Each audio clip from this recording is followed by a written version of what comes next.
I still remember the exact moment my world tilted off its axis. It was a Tuesday evening in March, and I was 17, sitting at my desk in my childhood bedroom in Naperville, Illinois, surrounded by college acceptance letters and financial aid forms. The room smelled like the vanilla candle I'd been burning while studying, and through my window I could see the neighbor's porch light flickering against the early spring darkness. I had just finished calculating my college fund for the 100th time that month, $30,000. I'd written the number in my journal, underlined it twice, and felt that familiar surge of pride mixed with exhaustion. 3 years of working at Miller's Diner every weekend, 2 summers at the local pool as a lifeguard, and countless hours babysitting the Henderson twins down the street. Every single dollar earned through greasy burgers, screaming toddlers, and the smell of chlorine permanently embedded in my hair. The money sat in my checking account like a golden ticket to freedom. Northwestern University had accepted me, and while the tuition was steep, I'd calculated that my savings plus the partial scholarship I'd received would cover my first year, maybe even stretch to the second if I continued working part-time. I was so focused on my calculations that I didn't hear my mom's footsteps on the stairs. The knock on my door made me jump, and I quickly closed my journal. "Nick, honey, can we talk?" Her voice had that careful tone she used when she was trying to be casual about something that definitely wasn't casual. I opened the door to find both my parents standing there. Dad was still in his work clothes, his tie loosened around his neck, and Mom was wearing her favorite cardigan, the blue one with the tiny pills that she refused to throw away. Their expressions were strange, like they were trying to solve a puzzle I didn't know existed. "What's up?" I asked, stepping back to let them into my room. Dad cleared his throat.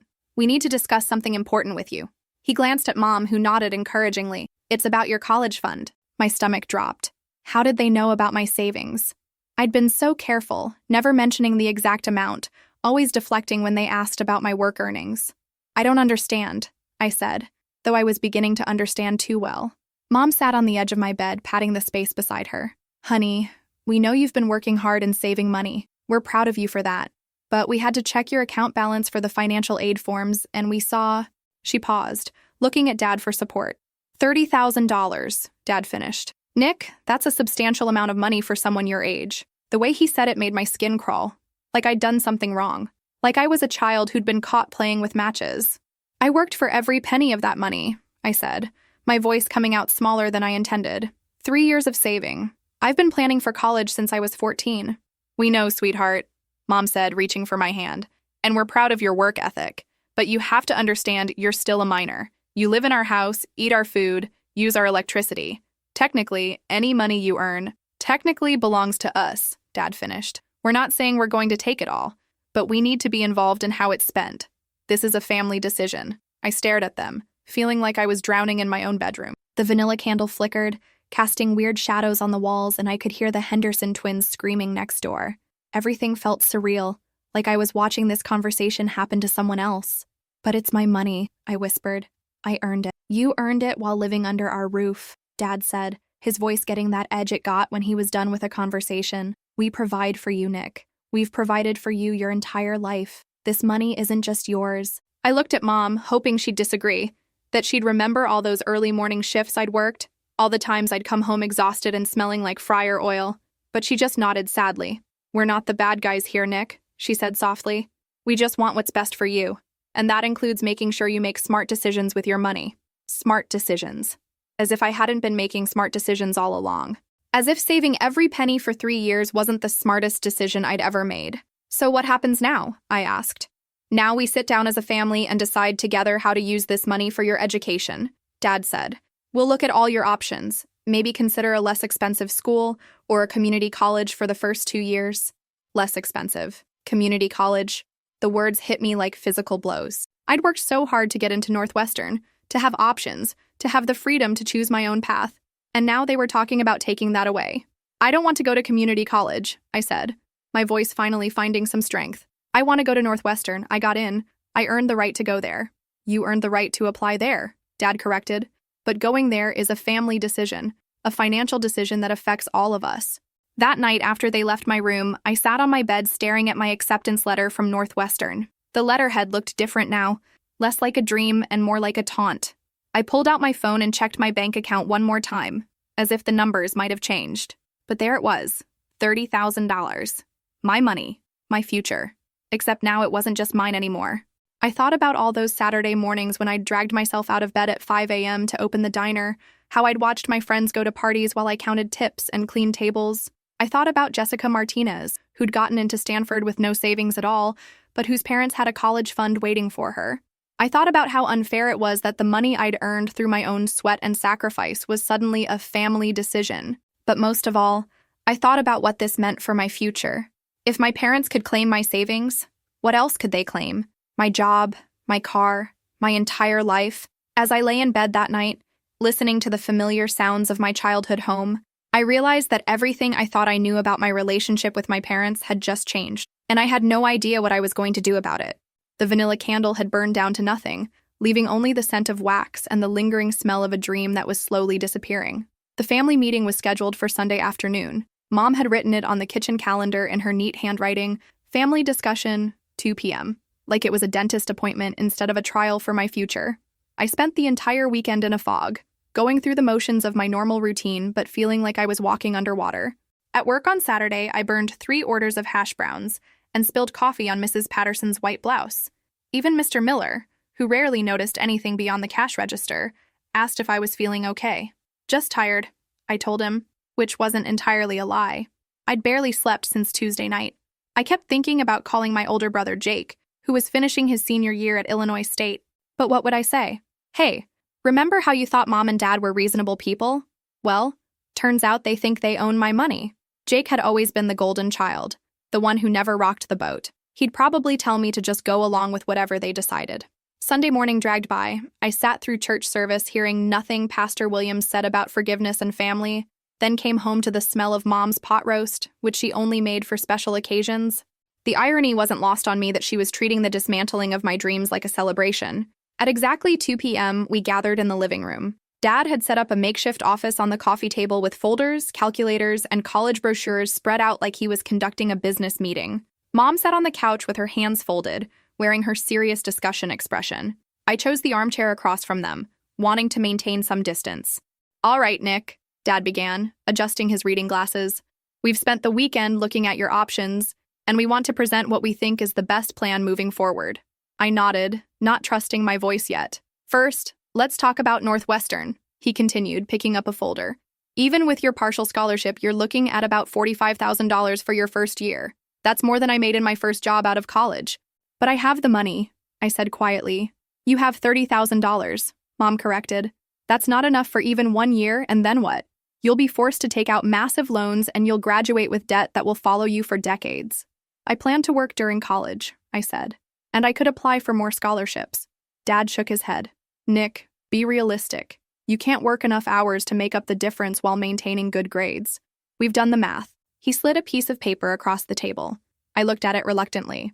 It was a detailed breakdown of Northwestern's costs versus my savings, with projected debt calculations that made my stomach turn. Now let's look at the alternatives, Mom said, her voice getting that cheerful tone she used when she was trying to sell me on something I didn't want. Community college for the first 2 years would cost less than $5,000 total.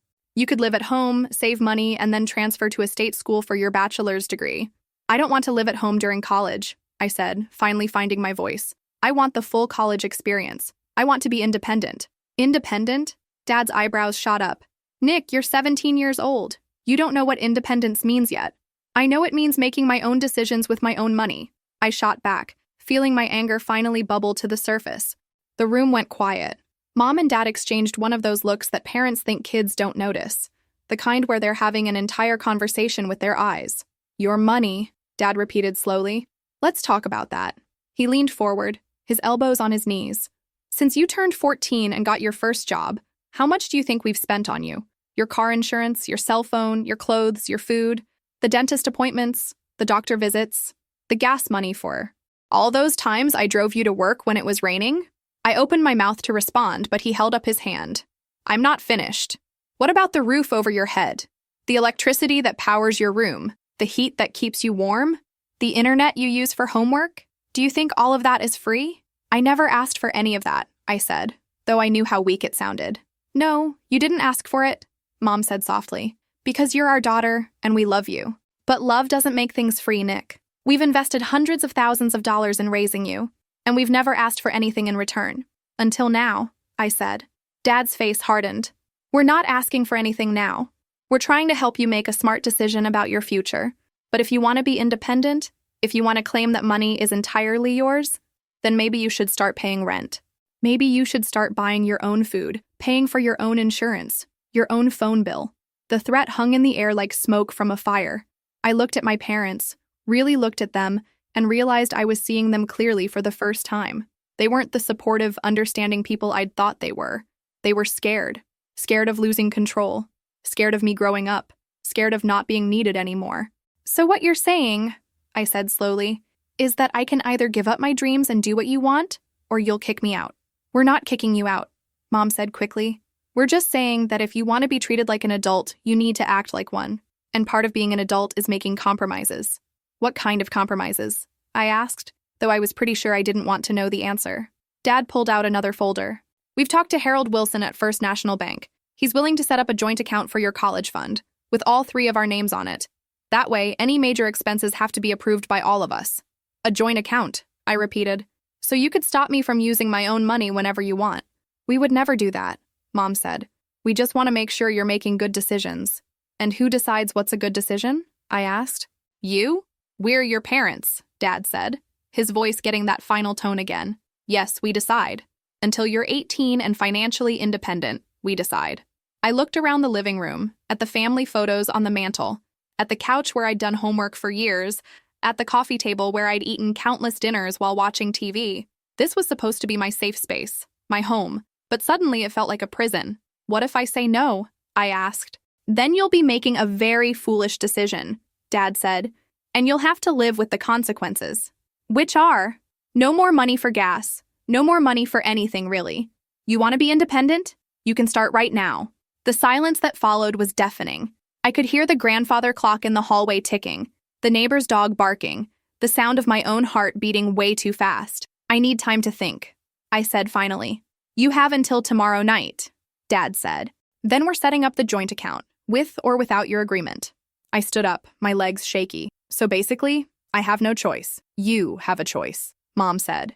You can choose to trust us, or you can choose to make this harder than it needs to be. Trust. The word felt like a joke. How could I trust parents who were threatening to cut me off unless I gave them control of my money? I left the living room without another word, walking upstairs to my room and closing the door behind me. I sat on my bed and stared at my Northwestern acceptance letter, still pinned to my bulletin board.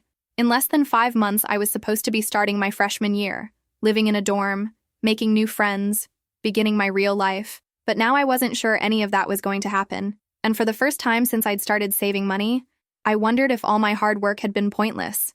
Outside my window, the sun was setting over suburban Naperville, painting the sky in shades of orange and pink. It was beautiful, but all I could think about was how trapped I felt in this beautiful, suffocating house where my own parents had become my captors. Tomorrow night, I'd have to make a decision that would change everything, and I had no idea what I was going to do. I didn't go to school on Monday. For the first time in my high school career, I called in sick with a fake cough that would have fooled no one if Mom hadn't been so distracted by her own guilt. She brought me soup and checked my temperature, playing the caring mother role while we both pretended the previous day hadn't happened. Instead of going to classes, I spent the day researching. I sat at my desk with my laptop open, diving deep into websites about financial rights for minors, emancipation laws in Illinois, and college financing options. What I found wasn't encouraging. In Illinois, parents do have legal claim to their minor children's earnings. The joint account idea wasn't just a power move. It was legally sound. I could petition for emancipation, but I'd need to prove I could support myself financially, which would be nearly impossible while finishing high school and preparing for college. I also looked into Northwestern's financial aid policies, searching for any loopholes or additional scholarships I might have missed. There were work-study programs, but they wouldn't cover the gap between my savings and the total cost.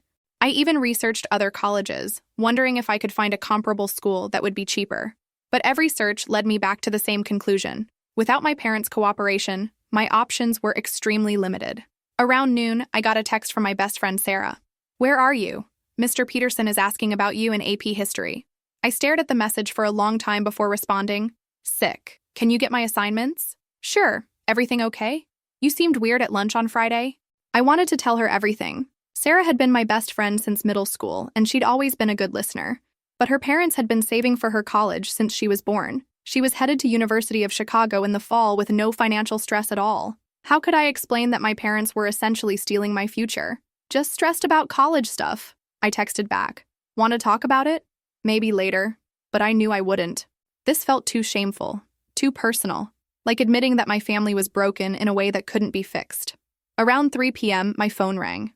It was Mr. Miller from the diner. "Nick, I hate to bother you, but Jenny called in sick and we're swamped. Any chance you could come in for a few hours?" I looked around my room, at the college brochures scattered across my desk, at the acceptance letter that felt more like a cruel joke with every passing hour. "I'll be there in 20 minutes, I said. Working at the diner that afternoon felt different. Every order I took, every table I cleaned, every dollar I earned felt both precious and pointless. Precious because it was mine, earned through my own effort. Pointless because apparently it wasn't really mine at all. Mrs. Patterson came in around 4 p.m., her white blouse now spotless after Saturday's coffee incident. She always sat in my section and always ordered the same thing: coffee, black, and a slice of apple pie. "You look troubled, dear," she said as I poured her coffee. "Everything all right?" Mrs. Patterson was one of those customers who'd been coming to the diner since before I was born. She'd taught elementary school for 40 years before retiring, and she had that teacher intuition that could spot a problem from across the room. "Just some family stuff," I said, trying to sound casual. "Family stuff has a way of working itself out," she said, stirring her coffee slowly. "Though sometimes it takes longer than we'd like." I wanted to tell her that some things don't work themselves out, that sometimes family stuff just gets worse until it breaks apart completely. But I just nodded and moved on to the next table. The rest of my shift passed in a blur of coffee refills and burger orders. When I finally clocked out at 8 p.m., I had made $43 in tips. I stood in the parking lot looking at the crumpled bills in my hand and felt a wave of exhaustion wash over me. Was this what the rest of my life would look like? Working at the diner, saving money that wasn't really mine, living in my childhood bedroom while my dreams collected dust? When I got home, I found Dad waiting for me in the kitchen. He was sitting at the table with a cup of coffee and a bank envelope in front of him. "We need to talk," he said without looking up. I sat down across from him, my stomach churning. "About what?" "About your future."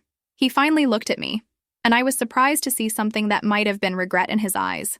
"I know yesterday was difficult for you. This whole situation is difficult for all of us." "Then why are you doing this?" I asked. He sighed, running his hand through his hair. "Because I love you, Nick. Because I've seen what happens to kids who take on too much debt too young. Because I want you to have options, not just the one option you think you want right now." "Northwestern is what I want," I said quietly. "Northwestern is what you think you want," he corrected. "But what if you get there and hate it? What if you change your mind about your major? What if you get overwhelmed by the workload or the social pressure? With that much debt, you'd be trapped.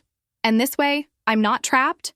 He opened the bank envelope and pulled out some papers. "This way, you have freedom. The joint account means we can help you make smart decisions. Maybe start at the community college, save more money, and then transfer to a 4-year school when you're more mature." "I am mature," I said, but even as I said it, I wondered if it was true. A mature person would have seen this coming. A mature person would have planned for their parents' interference. "You're 17, he said gently. "You're smart and hardworking, and I'm proud of you. But you're not mature enough to handle this much financial responsibility alone." I looked at the papers in his hands. Bank forms, signature lines, account terms and conditions. My future reduced to bureaucratic paperwork. "What if I refuse to sign?" I asked. "Then tomorrow I'll transfer the money to a savings account in my name, and we'll figure out your college funding from there." The casualness of his threat hit me like a physical blow. He was talking about taking my money, the money I'd earned through 3 years of hard work, and he was saying it like he was discussing the weather. "That's stealing," I said. "That's parenting," he replied. "Sometimes parenting means making unpopular decisions for your child's own good." I stared at him, this man who'd taught me to ride a bike and helped me with homework and cheered at my softball games. When had he become someone who would threaten to steal from me? "I need more time to think," I said finally. "You have until tomorrow night," he said, standing up. "The appointment at the bank is at 6 p.m. You can either come with us and sign the papers, or you can stay home and we'll handle it ourselves." After he left, I sat in the empty kitchen, staring at the bank envelope he'd left behind. I picked it up with shaking hands and read through the papers. Joint account. 3 signatories required for withdrawals over $100. My parents would have complete control over my money, and I'd have to beg for permission to use it. I pulled out my phone and stared at Sarah's contact information. Then I scrolled to Jake's number, then to my grandmother's. I had people who cared about me, people who might understand, people who might help. But what could they do? This was between me and my parents, and tomorrow night, one way or another, it would be over. I went upstairs to my room and sat on my bed, looking at all the college materials spread across my desk. Northwestern's welcome packet, housing information, course catalogs. All of it felt like it belonged to someone else now, someone who'd been naive enough to think that working hard and saving money would be enough. Outside my window, the streetlights were coming on, casting long shadows across the suburban landscape I'd known my entire life. Somewhere out there, other teenagers were making plans for college, excited about their futures, confident that their parents would support their dreams. But I wasn't one of them anymore. Tomorrow night, I'd have to choose between my dignity and my future, and I still had no idea which choice I could live with. Tuesday morning arrived with a thunderstorm that perfectly matched my mood. I lay in bed listening to the rain pound against my window, knowing I had to make a choice that would define the rest of my life. The bank appointment was in 10 hours, and I still had no idea what I was going to do. I got dressed for school mechanically, putting on my Northwestern sweatshirt without thinking. When I caught sight of myself in the mirror, the irony was almost too much to bear. I looked like any other excited high school senior ready to start her college journey, but underneath the sweatshirt, I felt like I was drowning. At breakfast, Mom tried to act normal, making small talk about the weather and asking if I'd finished my history project. Dad hid behind his newspaper, the business section creating a wall between us. The silence was deafening. "Are you coming to the bank with us tonight?" Mom asked finally, her voice carefully neutral. "I haven't decided yet," I said, pushing my cereal around in the bowl. "Nick," Dad said, folding his paper, "this doesn't have to be a battle. We can work together on this." "Work together?" I looked up at him. "You mean I can pretend to have a choice while you control everything?" "We're trying to protect you," Mom said quietly. "From what? From having the college experience I've dreamed about? From learning to be independent? From making my own mistakes? From making a mistake you'll regret for the rest of your life," Dad said firmly. "Student debt ruins lives, Nick. I won't let that happen to you." I wanted to scream that they were ruining my life right now, but I knew it wouldn't change anything. They'd already made up their minds. The question was whether I'd make mine. At school, I moved through my classes like a ghost. In AP History, Mr. Peterson asked about my college plans, and I gave him some generic answer about still deciding.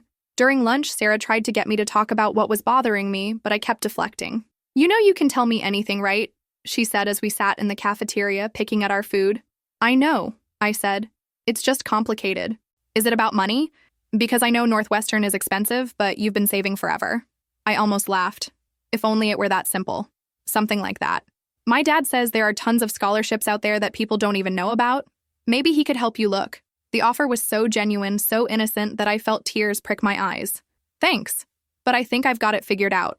That was a lie, of course. I didn't have anything figured out. But I couldn't bear to explain that the problem wasn't finding money for college. It was getting my own parents to let me use the money I'd already earned. After school, I drove to the diner for what I thought might be my last shift. If my parents followed through on their threat to cut me off, I'd have to quit my job and find a way to pay for gas and car insurance some other way. The thought made me sick. The diner was slow because of the storm. Just a few regulars nursing coffee and waiting for the rain to stop. I spent most of my time wiping down tables and refilling salt shakers, trying to keep my hands busy so my mind wouldn't spiral. Around 4 p.m., Mrs. Patterson came in, shaking rain off her umbrella. She sat in her usual booth and ordered her usual coffee and pie. "You look like you have the weight of the world on your shoulders, dear," she said as I poured her coffee. I was so emotionally drained that I almost told her everything. About the money, about my parents, about the impossible choice I had to make in 2 hours. Instead, I just shrugged. "Sometimes growing up is harder than you think it's going to be," I said. She studied my face for a long moment. "You know, I taught for 40 years, and I learned something important about difficult decisions. Sometimes the right choice isn't the easy one, and sometimes the easy choice isn't the right one." "What if all the choices are wrong?" I asked. "Then you pick the one you can live with," she said simply. "The one that lets you look at yourself in the mirror and know you stayed true to who you are." Her words stayed with me as I finished my shift. Who was I? I was someone who worked hard for what I wanted. Someone who didn't give up when things got difficult. Someone who believed in earning my own way. But I was also someone who loved my family, even when they hurt me. Someone who understood that relationships sometimes require compromise. Someone who wasn't ready to burn down everything I'd ever known for the sake of principle. I clocked out at 5:30 p.m., which gave me just enough time to drive home and face whatever was waiting for me. The rain had stopped, but the sky was still dark and threatening. When I walked into the house, I found my parents in the living room, dressed like they were going to a business meeting. Dad was wearing his good suit, and Mom had on her navy dress with the matching blazer. They looked nervous, but determined. "Are you ready?" Mom asked. I looked at them. These people who had raised me and loved me and were now trying to control me. I thought about Mrs. Patterson's words about staying true to who I was. I thought about the look on my father's face when he'd threatened to take my money. I thought about Northwestern and my dreams and the life I'd planned. "I'm not going," I said. The silence that followed was deafening. Mom's face crumpled and Dad's jaw tightened. "Nick, please," Mom said. "Don't make this harder than it has to be." "I'm not making it hard," I said. "You are. You're the ones who decided to steal my money and call it protection." "We're not stealing anything," Dad said, his voice hard. "We're being responsible parents." "Responsible parents don't threaten their children," I shot back. "Responsible parents don't take away their kids' dreams because they're scared of losing control." "So that's it?" Dad asked. "You're choosing to be stubborn over choosing to be smart?" "I'm choosing to be true to myself," I said. "I worked for that money. I earned it. And I'm not going to pretend that giving it to you is somehow for my own good." Dad stood up, his face flushed. "Then you're making the biggest mistake of your life." "Maybe," I said. "But it's my mistake to make." He picked up his car keys from the coffee table. "Fine. We'll handle this ourselves. But don't come crying to us when you realize what you've done." They left without another word, closing the door behind them with a finality that made my chest hurt. I stood in the empty living room, listening to the silence, and wondered if I'd just made the stupidest decision of my life. But I also felt something I hadn't felt in days. Relief. I'd stayed true to myself. I'd refused to be controlled, even when it cost me everything. An hour later, I checked my bank account on my phone. The balance was 0. They'd done it. They'd actually taken my money. I sat on my bed and cried harder than I had since I was a child. 3 years of work, 3 years of dreams, gone with a few clicks on a computer. My parents had shown me exactly what they thought of my independence, my hard work, my future. But even as I cried, I knew I'd made the right choice. I'd rather have nothing than have everything on their terms. I'd rather start over than give up my dignity. When my parents came home an hour later, I was sitting at the kitchen table with my laptop open, researching student loans and work-study programs. I'd started over before when I was 14 and decided to save for college. I could start over again. "Nick," Mom said quietly, "we need to talk." "No," I said without looking up. "We don't. You made your choice and I made mine. Now we all have to live with the consequences." Dad started to say something, but I held up my hand. "I'm going to Northwestern," I said. "I don't know how yet, but I'm going. And I'm going to do it without your help, without your money, and without your permission." I closed my laptop and stood up. "I'm 17, but I'll be 18 in 3 months. And when I am, I'm going to remember exactly how you treated me when I needed you most." I left them sitting in the kitchen and went upstairs to my room. Outside my window, the storm clouds were finally breaking apart, revealing patches of clear sky. It felt like a sign, like maybe this wasn't the end of my story after all. I had lost $30,000 and my parents' support, but I hadn't lost myself. And sometimes, that's the only victory that matters. 8 years later, I still think about that night sometimes. I'm 25 now, sitting in my own apartment in Lincoln Park, Chicago, with my Northwestern diploma hanging on the wall, and my first promotion letter from the marketing firm where I work framed beside it. The girl who lost $30,000 and her parents' trust in one night feels like a stranger, but she's the reason I'm here. The weeks after that confrontation were the hardest of my life. I threw myself into researching every possible way to pay for college. I applied for dozens of additional scholarships, filled out FAFSA forms, and met with Northwestern's financial aid office 3 times. I took on extra shifts at the diner, working nearly 30 hours a week while finishing my senior year. The breakthrough came from an unexpected source. Mrs. Patterson, who'd been watching my struggle from her regular booth at the diner, turned out to be more than just a retired elementary school teacher. She'd been on Northwestern's scholarship committee for 15 years, and she knew about grants and aid programs that weren't widely advertised. "There's a scholarship for students who've overcome significant financial hardship," she told me one afternoon in May. "It's not well known because it requires an essay about personal struggle, and most kids from well-off families don't qualify."